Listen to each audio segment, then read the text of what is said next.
Good morning mga Manay! Welcome to my vlog! Ako nga pala, si Manay, ang inyong Mommy Manay! Bago tayo mag-umpisa sa aking pagbablog, tayo muna ay humingi ng guidance kay Lord. Lord, maraming salamat sa biyaya at sa araw-araw na binigay mo. Ikaw nga po, Panginoon, ang magbigay ng guide at ikaw nga po ang magbigay ng content sa aking pagbablog. Maraming salamat at ingatan mo po ang aking buong pamilya. Maraming salamat sa iyo. Amen. Good morning mga Manay! Welcome to my vlog! Wow! Push mo lang yung paa mo dito. Nandito na kami sa aming kusina. Ayan. Mga Manay, patong ko muna kayo dito ha. Ayan. Yan ang aming kusina.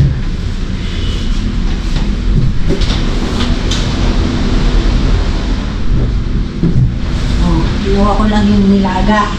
Kasi hindi ko kayang bit-bitin lahat simula doon sa loob. Ito pala yung hinugasan ko kanina. Tabingi ang aking camera. Kailangan mataas. Okay. Yan. Kita nyo na ba ako mga Manay? Ito yung hinugasan ko kanina. Yan. Ito yung aming kusina sa opisina. Maliit lang to guys. Pero may mga gamit na dito. May mga kalan. Diba ang ganda ng mga container ni Tita.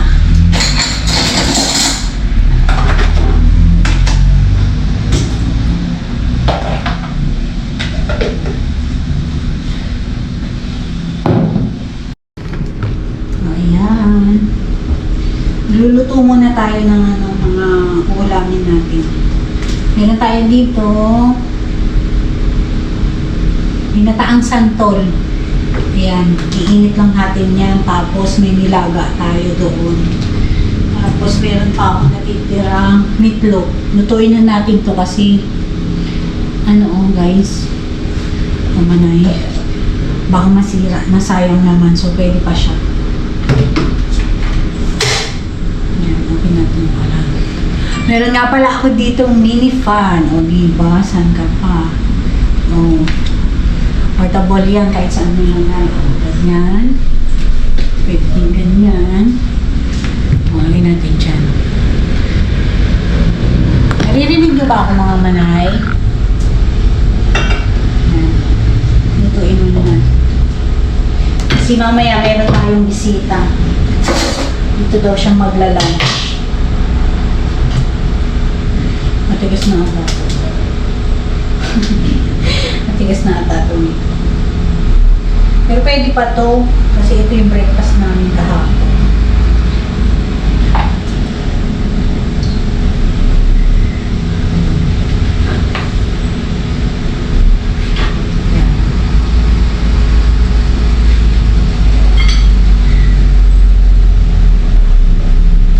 Dito sa aming kusina, meron kami mga gamit din. Kaya pag gusto namin magluto, meron kaming mga condiments, plato, kutsara. Sa office to eh. Pwede magluto dito. Pero more on baon kami at iinit na lang. Ayan. Naglagay ako ng oil.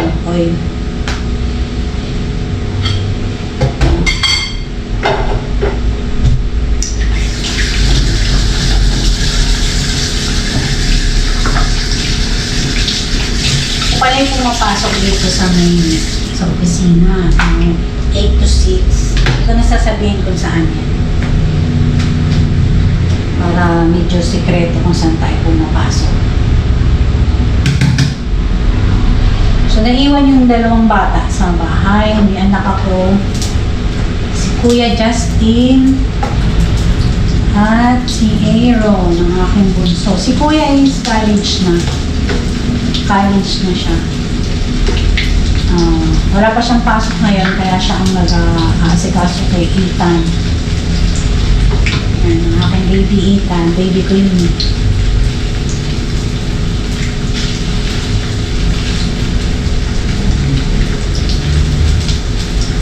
Luto ko yung meatloaf. Natira namin ng breakfast kahapon. Sayang naman pag hindi ko siya niluto, baka tumigas sa rep. Kasi may darating na tayong bisita, so kailangan natin ng bombitious na ulam. Pero iinit lang, di ba?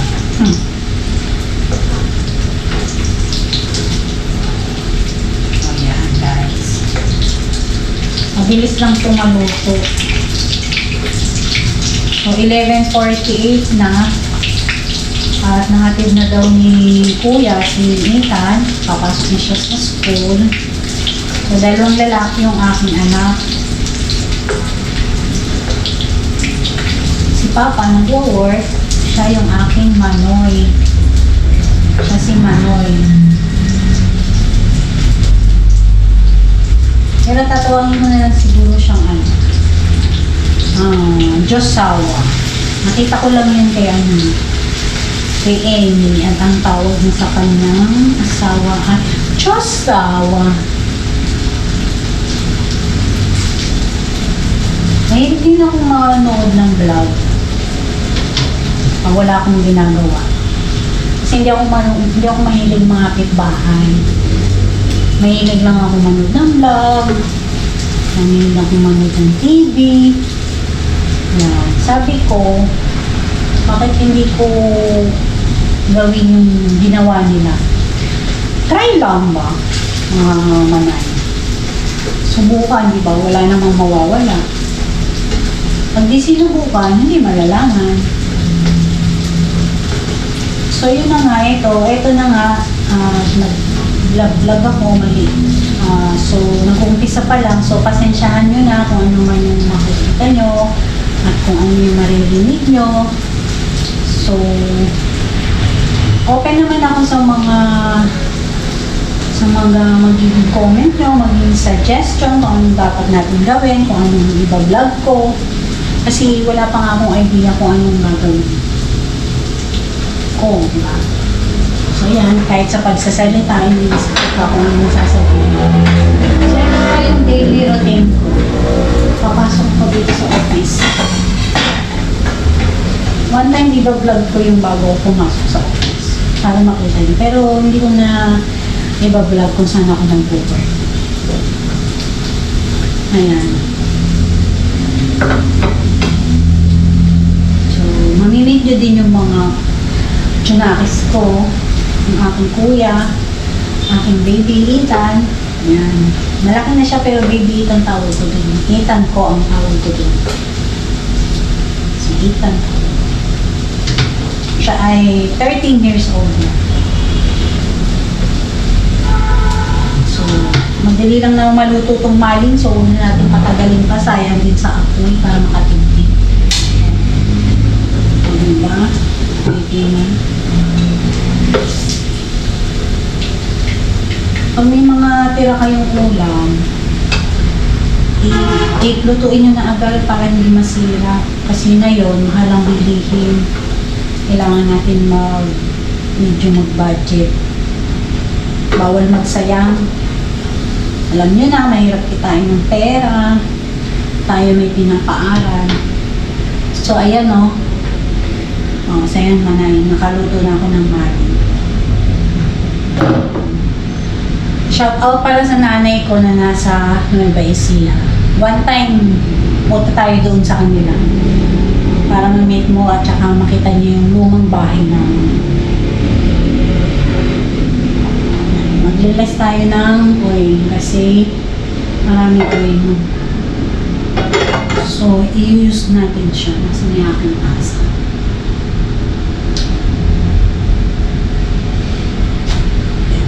Dito natin lalagay. Hindi na pala ako magsasaing kasi may kanin na. Nagsaing na si tita kanina. So, bago pa yung kanin. Kaya hindi na ako magsasaing. So, ito yung used oil. Pwede pa yan mamaya. Tapos, init natin yung ginataang santo.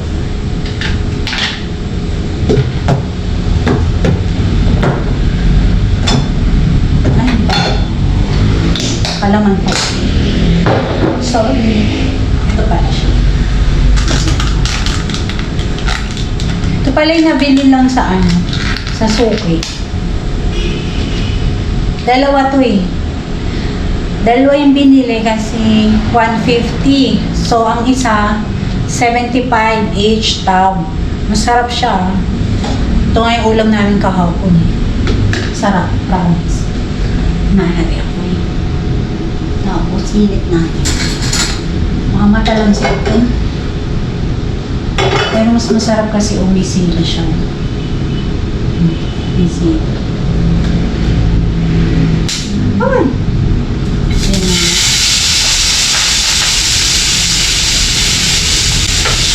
Ay, diba? Nakikita nyo ba? Nakita nyo ba? Diba? Lalapit ko kayo.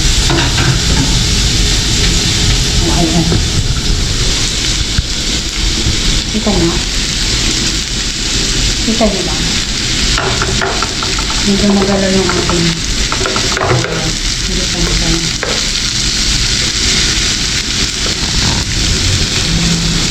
Mahirap kasi yan. Kawa ko yung isang camera.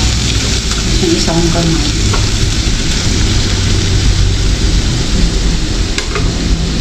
So, iinit lang natin siya. Ayan. Sarap yan. Ayan yung ulam namin kahapon. So, iinit ko lang.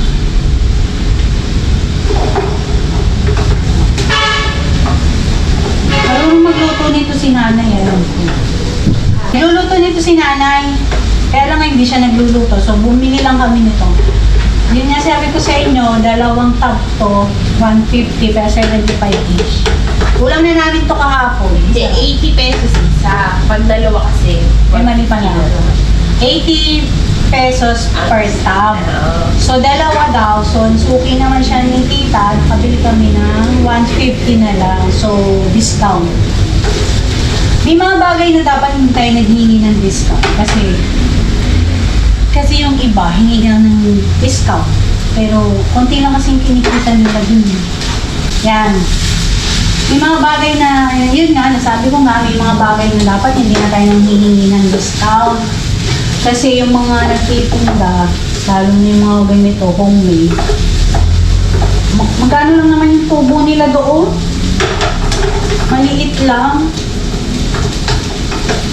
Pero kung kusa naman nilang ibibigay, okay din naman. Pero kung tayo yung hihingi ng discount, at hanggat kaya naman natin bilhin or bayaran, eh, hayaan na natin kasi nakakatulong tayo dun sa mga tindero na gusto rin naman kumita. So, ayun na. Ayan, nahuhuga na.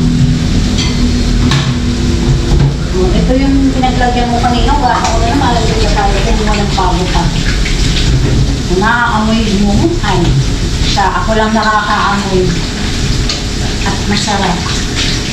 Tuturo ko sa inyo kung saan ito nabibili sa mga susunod pang araw. Ayan.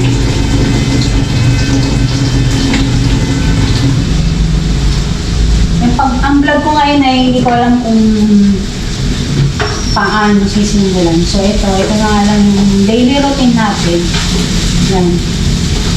Sige, iba-vlog ko kayo, itutur ko kayo kung saan kami pupunta, kung saan kami pag-weekend, close kami pag-weekend. Lalaba. Kung pala nagtitinda rin ng milk tea nung bakasyon, nagtinda ako ng milk tea sa bahay. Siyempre, bakasyon ng mga bata, walang magkakaamang. Diba nga? Tayo ay bakasyon din sa bahay. Isang buwan din ako nagbakasyon sa bahay. Akala nyo ba mga manay? Ay hindi, isang buwan at kalahati pala akong nag-stay sa bahay. So, habang nung bakasyon ako nag-bowl, ako ay nagtinda ng milk tea. Ayan o. Umuusok-usok pa. Ayun na nga, nagtinda ako ng milk tea habang bakasyon. So, kumita ako doon. Milk tea naman natin ay hindi naman pang sosyal or ano. Ang aking milk tea ay pang masa. Kaya nyo, minsan iba-vlog ako na nagkagawa ako ng milk tea. Kasi ang sabi ko sa anak ko, kay kuya, when weekend lang kami magtitinda at may pasok na nga sa school. So, ang mga customer ko ay bata. Alam mo naman, pag bata, pag nagustuhan, masarap, o uulit-ulitin. Yan. Sige, one time gagawa ko tayo ng papatelevison sa inyo. Tuturuan ko pa kayo kung gusto nyo mag-business dyan sa inyo, mga manay. O, tuturuan ko kayo kung paano milk tea. Share ko sa inyo para kahit paano nasa bahay ay kayo kikita. Yaan nyo sa Sabado. Tayo magtitinta tayo, iba-vlog ko yan. Kahit yung mga customer natin na bumibili yan. Maho. So, ito na.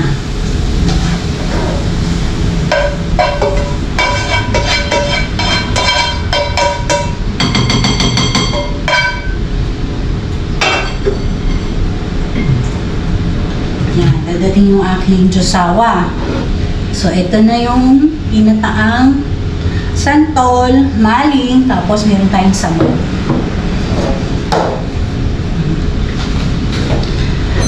Mamaya hindi ko na kayo i-vlog o isasama sa aking pagkain. Sa aming pagkain kasi nag-usapan kami doon.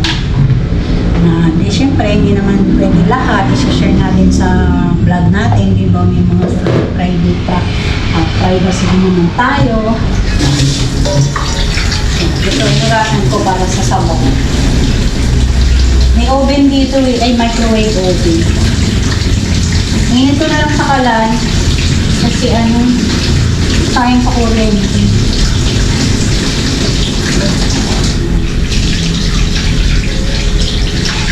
Uy, ang init ng tubig eh.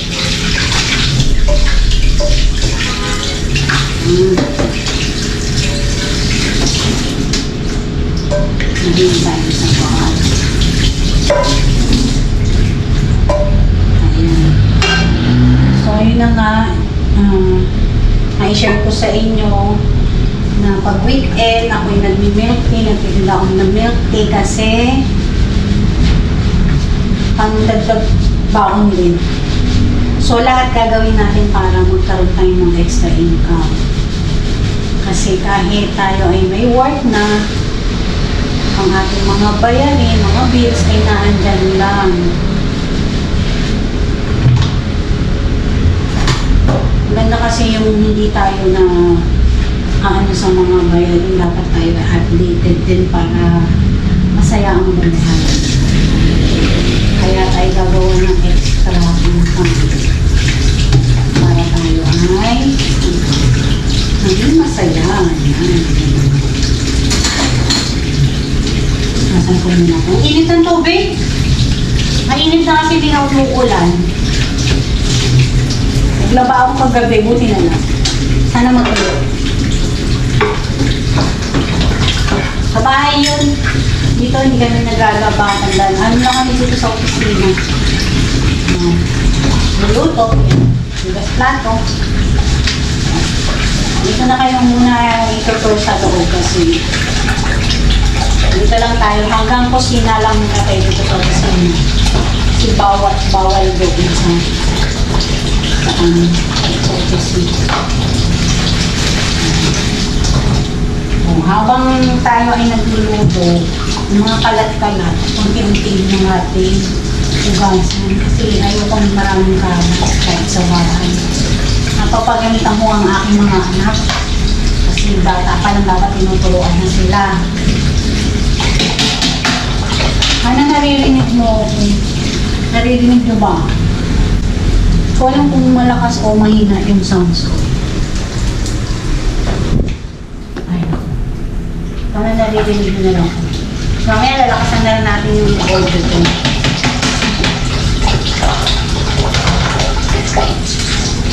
Samahan niyo ako mamaya, bibili tayong asukal. Kailanganin natin sa panibagong business natin gagawin. Magta-try lang muna ako. Magta-try lang. Ang extra income din. Para yung ating sasabuhin ay hindi na mabawasan at yun yung pambayad dun sa mga bills. Marami akong pinabayarang bills. Konti lang. Yung kikitain natin dito sa ating gagawing business di sana mag-click. Pero iyaano ko din kayo.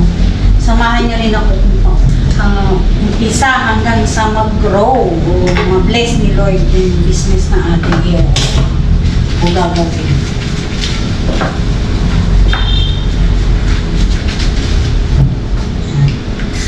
Ang pinalong na hugasin. So, diinit ko na lang yung nilagang natin.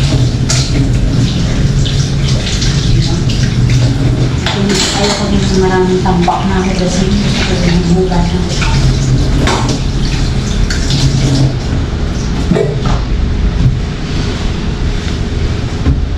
Hindi pala ako nag-uniform. Napakabalik. Ayaw nag-uniform. Sama lang muna yung mga ganito. Pwede naman. Pwede din mag-uniform. Pwede din walang uniform. So, nasa sa'yo. Pag wala na ako masuot, mag-uniform na. Kala mo tapos na no? Pero mag-aano pa tayo. Hindi pa tayong sabaw. At least, ano na siya. Malinis na.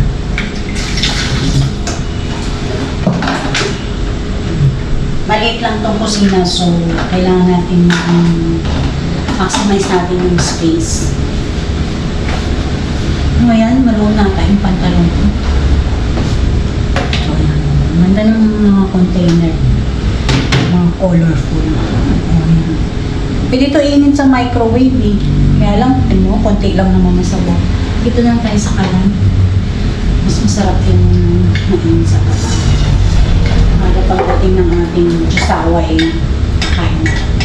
Makikikain daw muna siya dito sa office kasi dadaan siya. Hindi siya makauwi ng bahay. May dadaanan lang daw siya sandali. So, wala na siyang time para umuwi at kumain. Sabi ko, dito na lang siya kumain. At meron kami tirang sabaw. Ulam. Ay, sana naririnig nyo. Hindi ko alam kung malakas yung boses ko ba o tama mo. Basta. Hindihin nyo muna kasi pagpasensya na tayo. Nag-umpisa pa lang mag-vlog. Tama ito. Kasi madaldal ako eh. So, idaan na lang natin sa pagbablog. Para kahit pa paano mag-iba, masaya ang buhay. Daanin natin sa pagbablog. Mahilig din naman akong manood ng pag-vlog. Marami akong favorite. So, nakakakuha tayo dun ng mga tips na pwede gawin. Siguro normal lang naman yung may magkukunin dyan. Ay, naku, ganyan. Ay, naku, bahala kayo dyan. Basta ako mag-vlog. Mukhang maanghang itong ating nilaga kasi may ceiling rin, no? O, tingnan mo, boss. Diba? May sili. Oh, may sili. Nakita niyo ba? Oh, diba may ceiling rin. Ayan, oh. Yan ang aming baon. Okay na sa amin yan kasi meron naman din nataang santol. Santol yun. Ito yun. Ito. Oh, yan. Tapos ito yung maling. Ito pala hinugasan ko na kanina. Kasi gagamitin natin dun sa business na ating gagawin. So, hindi ko pa sasabihin sa inyo kasi magta-try out pa lang ako. Katulad ng ginawa ko dun sa milk tea, nag-try out lang kami. So, nag-click naman, nag-boom within 1.5 months kasi wala namang pasok. Hello mga manay, dito tayo ngayon at tayo kumain na, nag-lunch na, medyo late na nga tayo nakapag-lunch ngayon. Maghugas muna tayo ng mga ating pinagkainan. So, mag-stop muna tayo sa pag-vlog, hanggang dito na lang tayo muna. Tayo ay magagawin lang ha. Tayo muna ay mag-stay put dyan at tayo ay may gagawin lang. So, see you tomorrow sa ating next vlog. So, hindi ko pa alam kung ano yung iba-vlog natin bukas. Kaya, dyan muna kayo mga manay. At bye-bye!